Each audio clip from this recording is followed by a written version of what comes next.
If you've been Googling new construction homes in Vermont and feeling a little bit overwhelmed by what you're finding, you're not alone. A lot of buyers assume that building a home here in Vermont means fully custom, massive budgets, and endless decisions.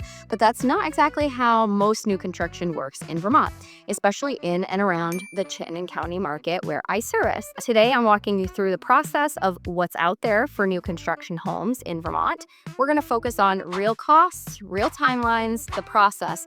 And if you're thinking about whether new construction is right for you, this video will certainly help give you the clarity that you need. So why this video matters is when buyers start researching new construction homes in Vermont, what they really want to know is, how much does it cost? How long does it take? And what should I watch out for? Most new homes here aren't fully custom builds. The majority are built inside these planned unit communities where the structure is designed ahead of time and buyers personalize more finishes. This makes new construction far more accessible than many people expect. Even though Vermont builds fewer homes than other states, towns like South Burlington, Colchester, Essex, and Milton, St. Albans even, consistently offer new construction options if you know how the process works. So who this video is for? This video is for you if you want a new construction home in Vermont but need to stay within a certain budget. You like the idea of something brand new that still feels like you. You want energy efficiency and lower maintenance, and you want to understand the process before committing. So if that sounds like you, let's get into it. Step 1, the reservation agreement. Once you've decided that new construction is the route that you want to take, identified a location, and found a floor plan that works for you, the first real step is the reservation agreement. This typically involves a small deposit, usually around $1,000, to hold a specific lot that you've chosen and plan while you meet with the builder and review details. During this phase, you'll receive preliminary specifications, standard features, an outline of allowances. Here's some smart buyer tips. Use this window to tour a nearly finished home by the same builder. Walk through it, touch the cabinets, look at the trim, lighting, and doors. This gives you a realistic sense of quality, something photos can't do alone. Step 2, the builder meeting. Smart buyer tips for this. This meeting is about aligning expectations before you sign that purchase and sale agreement.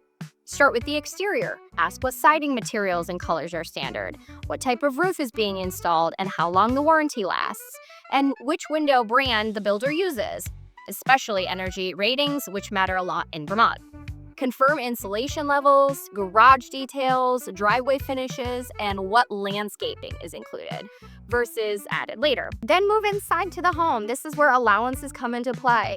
Find out what appliance budget looks like, included what brands that, figure out if it realistically covers. Ask how many lighting fixtures are standard, not just in locations, but again, actual counts. Flooring is another big one where hardwood, tile, or carpet is included and how transitions are handled. For cabinetry, most builders offer a few standard styles or finishes for kitchens and bathrooms. Countertops are often granite or quartz, but you'll want to know which edge profiles are standard and where upgrades begin. Plumbing fixtures should also be clearly defined. Brand and style matter here. Now for the details. Buyers often miss.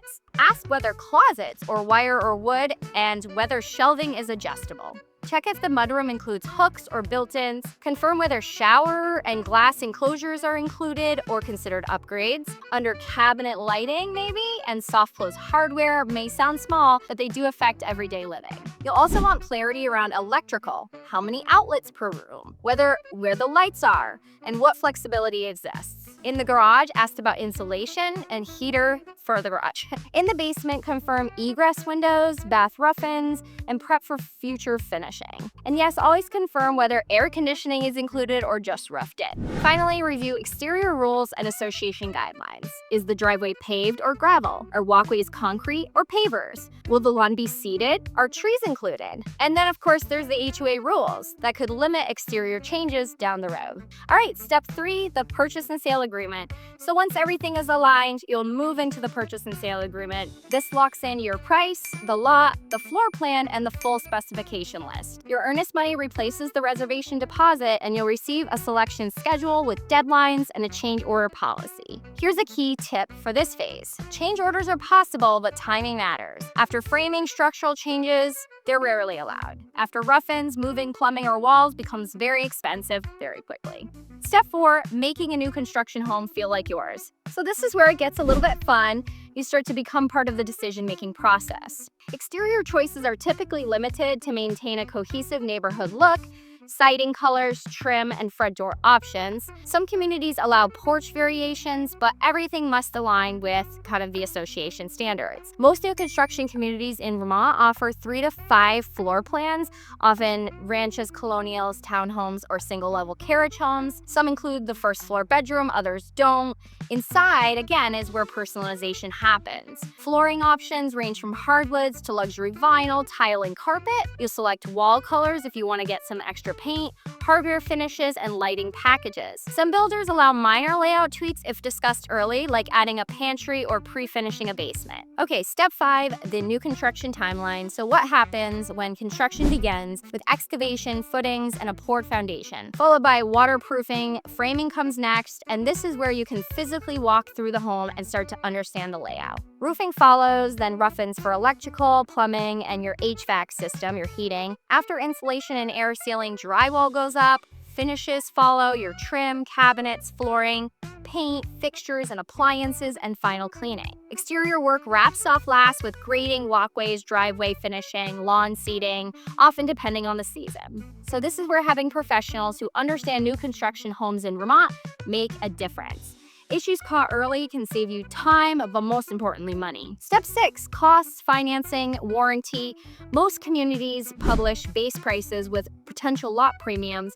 Upgrades above allowances affect final cost and sometimes timeline. Kitchens, primary bathrooms, lighting, and main level flooring usually offer the best return for daily enjoyment, so those should be considered. Most new construction homes in Vermont use traditional mortgage financing, since the builder carries the construction loan. The early phase or more custom scenarios, construction to permanent loans may apply. So typically, once you've entered that purchase and sale, you're going to do a 20%, typically non-refundable deposit with the builder. This is so that they can get the build started, and especially important if you're doing any custom upgrades. Some builders will be more flexible with 10% down, or if a build is already kind of near completion, they might even allow you to do a traditional or a smaller 5% down. Definitely something to keep in mind. Expect a 1-year builder warranty. About a week before closing, you'll do a walkthrough of the home.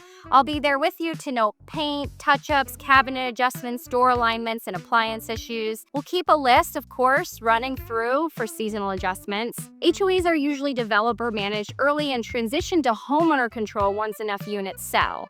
Always review the dues, coverage, and planned amenities. If you're exploring new construction homes in Vermont, the smartest move is to ask the right questions early and keep your selections aligned with the allowances and timelines. When you're ready, I'll guide you from the first deposit to that walkthrough. So tell me, would you rather do fully custom or do something like this route with a developer to get something brand new, all your own, and within your budget?